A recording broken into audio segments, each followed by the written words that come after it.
নতুন কিছুকে এক্সপ্লোর করতে কার না ভালো লাগে, তাই না বলো বন্ধুরা? তো আজ আবার আমরা রেডি হয়ে নিয়েছি একটা নতুন জায়গা ঘুরে দেখার উদ্দেশ্যে। এটা ছিল আমাদের ফাইনাল লুক। আর দেখো, আমরা আমাদের প্রিয় স্কুটিকে নিয়েই যাব আজকে সেই জায়গায়, যা আমাদের বাড়ি থেকে প্রায় 70 কিলোমিটার দূরে অবস্থিত। তো নমস্কার বন্ধুরা, কেমন আছো তোমরা সবাই? আশা করি সবাই খুব ভালো আছো। তো আজকে জার্নিটা শুরু হচ্ছে ব্যাঙ্গালোর থেকে। 44 ন্যাশনাল হাইওয়ে ধরে আমরা এগিয়ে যাচ্ছি। তো ভীষণ জ্যাম ছিল রাস্তায়। প্রথমত 20 কিলোমিটার আমরা প্রচুর জ্যামের মধ্যে দিয়ে কাটিয়েছি। যে রাস্তাটা যেতে 2 ঘন্টা দেখাচ্ছিল, সেটা আমরা প্রায় 2.5-3 ঘন্টায় পার করেছি। কারণ 20 কিলোমিটার তো আমরা প্রায় 1.5 ঘন্টা ধরে কাটিয়েছি। তো দেখো, এরপর আমরা এখানে যেতে যেতে রাস্তায় একটি বজরংবলী ঠাকুরের মূর্তি দেখে নিলাম এবং একটু দাঁড়িয়েছিলাম।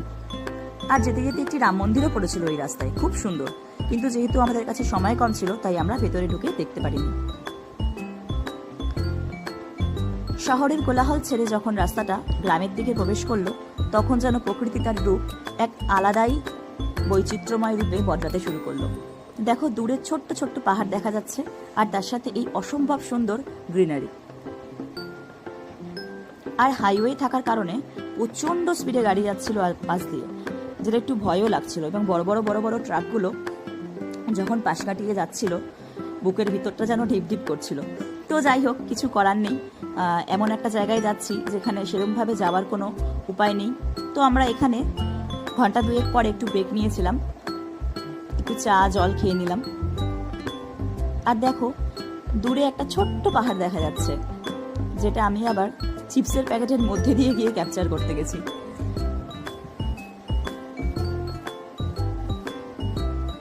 তো এখানে 5 মিনিটের বিরতির পর আমরা আবার বেরিয়ে পড়লাম।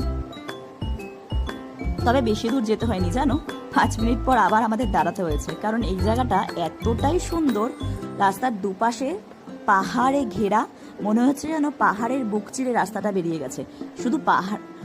শুধু রাস্তাই নয়, পাশ দিয়ে একটি রেল লাইনও যাচ্ছে। আর এটা একটি গুরুত্বপূর্ণ রেল লাইন, যা পাহাড়ের পাশ দিয়ে চলে গেছে।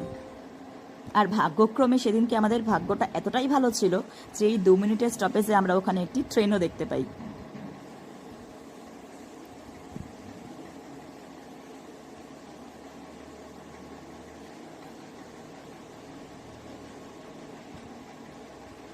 দেখো কত সুন্দর লাগছে ট্রেনটা।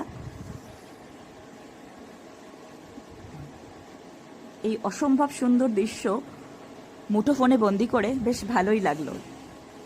তো তারপর আমরা আবার বেরিয়ে পড়লাম বাকি রাইডটার জন্যে। ভিডিওটি কেমন